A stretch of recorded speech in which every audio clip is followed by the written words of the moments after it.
नमस्कार साथियों, मैं आनंद पवार आपके YouTube चैनल राजस्थान जीके भाई आनंद पवार में आपका हार्दिक स्वागत और अभिनंदन करता हूँ। दोस्तों, अपन ने इससे पहले टॉपिक पढ़ा था जलवायु का। आज हम बात करते हैं राजस्थान के अफवाह तंत्र को लेकर। राजस्थान के अफवाह तंत्र को लेकर के जब हम ये टॉपिक शुरू कर रहे हैं तो इसमें जल राशि की बात सबसे पहले यदि हम करें तो पृथ्वी के ऊपर जो कुल जल राशि है वो है 70.8% और पृथ्वी पर जो कुल स्थल है वो स्थल है 29.2%। ठीक है, तो पृथ्वी पर कुल जो जल राशि है वो 70.8% है और पृथ्वी पर कुल स्थल जो है वो 29.2% है। फिर हम बात यदि करें जल की दृष्टि से, राजस्थान में देश का उपलब्ध जो जल है वो है 1.16%। जल की दृष्टि से राजस्थान में देश का उपलब्ध जल है वो 1.16%। और राजस्थान में कुल जल ग्रहण क्षेत्र जो है वो है 16 और राजस्थान में कुल उप जल ग्रहण क्षेत्र वो है 58। यहाँ से यदि हम बात करें तो यहाँ से ये प्रश्न जो बनते हैं, सर्वाधिक नदियों वाला संभाग, सर्वाधिक नदियों वाला संभाग जो है वो कोटा। कौन सा है? कोटा। सर्वाधिक नदियों वाला संभाग है कोटा और सर्वाधिक नदियों वाला जिला जो है वो है चित्तौड़। ठीक है, सर्वाधिक नदियों वाला संभाग यदि पूछा जाए तो वो तो आएगा कोटा संभाग और जिला जो है वो है चित्तौड़।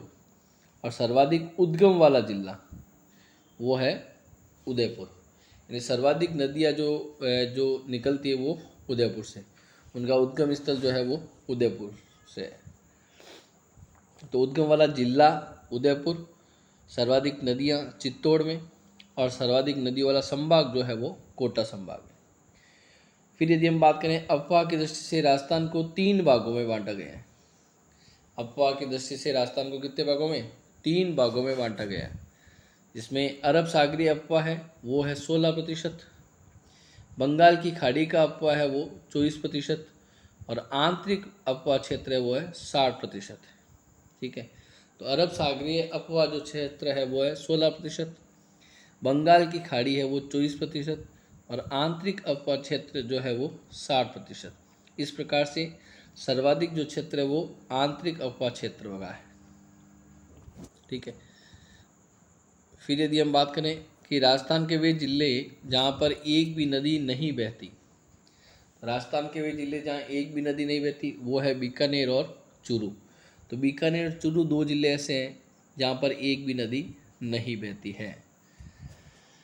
ठीक है, तो राजस्थान के वे जिले जहाँ एक भी नदी नहीं बहती, ये परीक्षा में कई बार प्रश्न पूछा जाता है, बीकानेर और चूरू।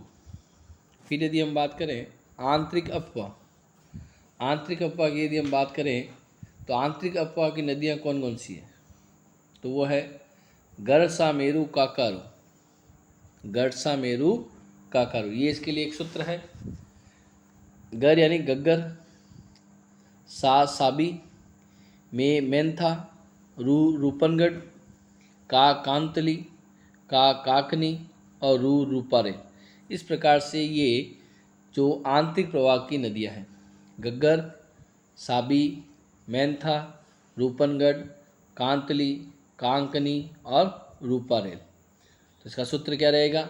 ट्रिक जो रहेगी वो गढ़सा, मेरू, काकारू। गढ़सा, मेरू, काकारू, ये आंतरिक प्रवाह की नदियाँ हैं।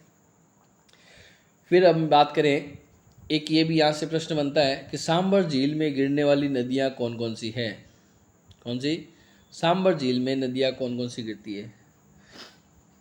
खारू, मेथी, खादूसा। खारू, मेथी, खादूसा। खा खारी नदी, रू रूपनगढ़, में मेंथा और खा का खंडेला। ये सारी नदियाँ किस में गिरती है? सांबर में। ठीक है, तो सांबर में गिरने वाली नदियाँ है वो खारी, रूपनगढ़, मेंथा और खंडेला। फिर अब हम आंतरिक नदियों की एक एक आंतरिक प्रवाह की एक एक नदियों की हम बात करते हैं। तो सबसे पहले हम बात करते हैं गग्गर नदी की। गग्गर नदी जिसका उद्गम है वो हिमाचल प्रदेश के कालका माता मंदिर की शिवालिक की पहाड़ियों से। कहाँ से है? हिमाचल प्रदेश के कालका माता मंदिर की शिवालिक की पहाड़ियों से। तो गग्गर नदी का उद्गम है वो हिमाचल प्रदेश में होता है। इसका जो अपवाह है तो वो कौन कौन से राज्यों में बहती है? सबसे पहले ये हिमाचल प्रदेश से उद्गम होता है इसका, तो हिमाचल प्रदेश। उसके बाद में ये पंजाब में बहती है, पंजाब से फिर ये हरियाणा में जाती है, हरियाणा से फिर उसके बाद ये राजस्थान में आती है। तो राजस्थान में ये जो प्रवेश करती है वो हनुमानगढ़ जिले से करती है। तो इस राजस्थान में इसे तलवाड़ा झील के नाम से भी जाना जाता है। और राजस्थान से ये जाती है फिर पाक में, और पाक से फिर फोर्ट अब्बास, यानी पाकिस्तान से फिर फोर्ट अब्बास में ये जाती है। तो इस प्रकार से गग्गर नदी का जो अपवा क्षेत्र है वो है हिमाचल प्रदेश, पंजाब, हरियाणा, राजस्थान, पाकिस्तान और फिर फोर्ट अब्बास तक ये नदी जाती है। तो अत्यधिक जब बारिश आती है तो फिर ये नदी है जो फोर्ट अब्बास तक भी चली जाती है। फिर हम बात करते हैं इस नदी के उपनाम। उपनाम को लेकर के भी प्रश्न पूछे जाते हैं। तो उपनाम की यदि हम बात करें तो एक नट नदी, इसे नट नदी के नाम से भी जाना जाता है, और मृत नदी के नाम से भी इसे जाना जाता है। सोतर नदी, राजस्थान का शोक, चितांग नदी, चितांग नदी से मौर्य काल के रूप में जाना जाता था, सरस्वती नदी और द्रष्टद्वती नदी। इस प्रकार से यदि हम बात करें तो इसे ये विभिन्न नामों से जाना जाता है। ये इसके उपनाम हैं: नट नदी, मृत नदी, सोतर नदी, राजस्थान का शोक, चितांग नदी और सरस्वती और द्रष्टद्वती नदी। ये राजस्थान की एकमात्र नदी है जो अंतर्राष्ट्रीय नदी है, यानी ये पाकिस्तान में भी जाती है, इसलिए राजस्थान की एकमात्र नदी जो अंतर्राष्ट्रीय नदी है। ठीक है। और राजस्थान में जो इसका प्रवेश है वो टिब्बी हनुमानगढ़ से, राजस्थान में ये प्रवेश कहाँ से करती है? टिब्बी हनुमानगढ़ से ये प्रवेश करती है। फिर हम आगे बात करें, इसका जो अपवाह है, गग्गर नदी का जो अपवाह है वो नाली या पाट कहलाता है। गग्गर नदी का अपवाह क्या कहलाता है? नाली या पाट। पाक में से अकड़ा या हकरा के नाम से जाना जाता है। पाक में गग्गर नदी को किस नाम से जानते हैं? हकड़ा या हकरा के नाम से इसे जाना जाता है। और इस नदी के किनारे जो सभ्यताएं हैं वो कालीबंगा, पीलीबंगा और बनवाली। बनवाली है वो कहाँ पर है? हरियाणा में। और कालीबंगा और पीलीबंगा ये राजस्थान में है। तो ये सभ्यताएं जो है वो राजस्थान की है, कालीबंगा और पीलीबंगा। और बनवाली ये भी गग्गर नदी के किनारे है। तो गग्गर नदी के किनारे जो सभ्यताएं हैं वो कालीबंगा, पीलीबंगा और बनवाली। बनवाली है जो हरियाणा में। इसकी लंबाई की यदि हम बात करें तो इसकी लंबाई है वो 465 किलोमीटर कुल इसकी लंबाई है। और राजस्थान में इसकी जो लंबाई है वो 156 किलोमीटर है। राजस्थान में इसकी जो लंबाई है वो कितनी है? 156 किलोमीटर। फिर हम बात करें इसके किनारे आवड़ माता का संबंध भी है जो गग्गर नदी से। आवड़ माता का संबंध किससे है? गग्गर नदी से है। ठीक है। तो ये थी अपनी गग्गर नदी। तो गग्गर नदी की हमने बात की है। तो गग्गर नदी का उद्गम पूछा जाता है हिमाचल प्रदेश के कालका माता मंदिर के शिवालिक की पहाड़ियों से। इसके उपनाम को लेकर के भी प्रश्न पूछे जाते हैं। प्रवेश इसका टिब्बी हनुमानगढ़ में है। ठीक है। और इसका अपवा तंत्र है वो नाली या पाट कहलाता है। फिर अब हम बात करते हैं आगे दूसरी आंतरिक प्रवाह की नदी जो है साबी नदी। साबी नदी, इसे साहिबी नदी के नाम से भी जाना जाता है। इसका जो उद्गम होता है वो सेवर की पहाड़ियाँ जयपुर से होता है। साबी नदी का उद्गम कहाँ से होता है? सेवर की पहाड़ियाँ जयपुर से। ठीक है। तो साबी नदी का उद्गम सेवर की पहाड़ियाँ जयपुर से। ये रेवाड़ी हरियाणा, नफसगढ़ झील, पटौदी में गिरती है। साबी नदी है जो जयपुर से उद्गम होने के बाद में ये नदी है जो रेवाड़ी हरियाणा, नफसगढ़ झील, पटौदी में जा कर के गिरती है। और इस नदी के किनारे जो सभ्यता है वो है जोधपुरा सभ्यता। नाम जोधपुर है लेकिन जोधपुरा सभ्यता जो है वो है कहाँ पर? जयपुर में है। कहाँ पर? जयपुर में। अकबर ने है जो इस पर बांध बनाने की कोशिश की थी। तो साबी नदी के ऊपर बांध बनाने की कोशिश है वो किसके द्वारा की गई थी? अकबर के द्वारा। जोधपुरा सभ्यता है जो इस नदी के किनारे। तो जोधपुरा सभ्यता किस नदी के किनारे है? साबी नदी के। साबी नदी का उद्गम सेवर की पहाड़ियाँ जयपुर से। ठीक है। फिर हम बात करते हैं मेंथा नदी। मेंथा नदी इसका उद्गम है वो मनोहरपुरा की पहाड़ियाँ जयपुर से। मेंथा नदी का उद्गम मनोहरपुरा की पहाड़ियाँ जयपुर से। सांबर में ये नदी जाकर के विलुप्त हो जाती है। कहाँ पर विलुप्त होती है? सांबर में। और इस नदी पर जो ये प्रमुख जो स्थल है वो है लूणावा, जो जैन तीर्थ है जो नागौर में। तो लूणावा जो जैन तीर्थ है वो किस नदी के किनारे है? मेंथा नदी के किनारे। लूणावा जैन तीर्थ किस नदी के किनारे है? मेंथा नदी के किनारे। और इसका जो उद्गम है वो मनोहरपुरा की पहाड़ियाँ जयपुर से। और ये मेंथा नदी है वो सांबर में विलुप्त होती है। अभी हमने पहले बात की थी कि सांबर में मिलने वाली नदियाँ कौन कौन सी है। तो सांबर में मिलने वाली नदियाँ जो है वो उसकी हमने बात की थी, उसमें से एक मेंथा भी थी। तो ये सांबर में जाकर के विलुप्त हो जाती है। फिर यदि हम बात करें रूपनगढ़ नदी, रूपनगढ़ नदी की हम बात करें तो इसका उद्गम जो होता है वो सलेमाबाद किशनगढ़ की पहाड़ियों से। रूपनगढ़ का जो उद्गम है वो कहाँ से होता है? सलेमाबाद किशनगढ़ की पहाड़ियों से। ये नदी भी है जो सांबर में जाके विलुप्त होती है। और रूपनगढ़ नदी के किनारे जो संप्रदाय वो कौन सा है? निम्बार्क संप्रदाय। ठीक है, तो सलेमाबाद में ही है निम्बार्क संप्रदाय। और इसका उद्गम भी है जो सलेमाबाद किशनगढ़ की पहाड़ियों से ही होता है। ठीक है, उसके बाद हम बात करते हैं रूपारेल नदी की। रूपारेल नदी जो है इसका उद्गम होता है उदयनाथ की पहाड़ियाँ थानागाजी अलवर से। रूपारेल का उद्गम है वो उदयनाथ की पहाड़ियाँ थानागाजी अलवर से। फिर हम बात करें इसके उपनाम की, तो इसका उपनाम है लसावरी वराह नदी। ठीक है, रूपारेल नदी का जो उपनाम है वो लसावरी या वराह नदी। और ये जो विलुप्त होती है वो कुसुलपुर भरतपुर में जाकर के विलुप्त होती। और भरतपुर में इस नदी पर कौन सा बांध बना हुआ है? सीकरी बांध बना हुआ है। तो सीकरी बांध किस नदी पर है? रूपारेल नदी पर। रूपारेल नदी का उद्गम उदयपुर की पहाड़ियाँ थानागाजी अलवर से। रूपारेल नदी का उद्गम उदयनाथ की पहाड़ियाँ थानागाजी अलवर से। उपनाम इसका लसावरी वराह नदी। और कुसुलपुर भरतपुर में ये जाकर के विलुप्त होती है।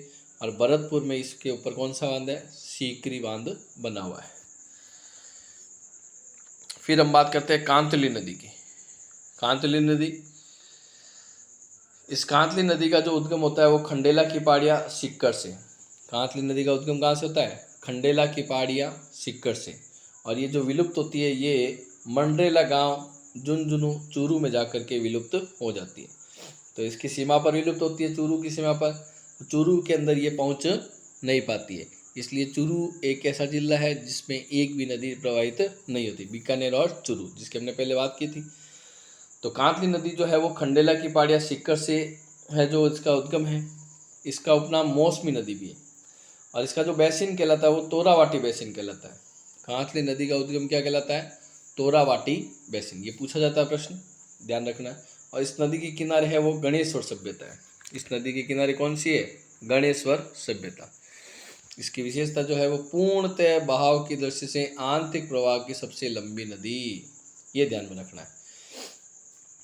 पूर्णतः बहाव की दृष्टि से आंतरिक प्रवाह की सबसे लंबी नदी है वो कौन सी है? कांतली नदी। कौन सी है? कांतली नदी। तो पूर्णतः बहाव की दृष्टि से आंतरिक प्रवाह की सबसे लंबी है वो कौन सी नदी है? कांतली नदी।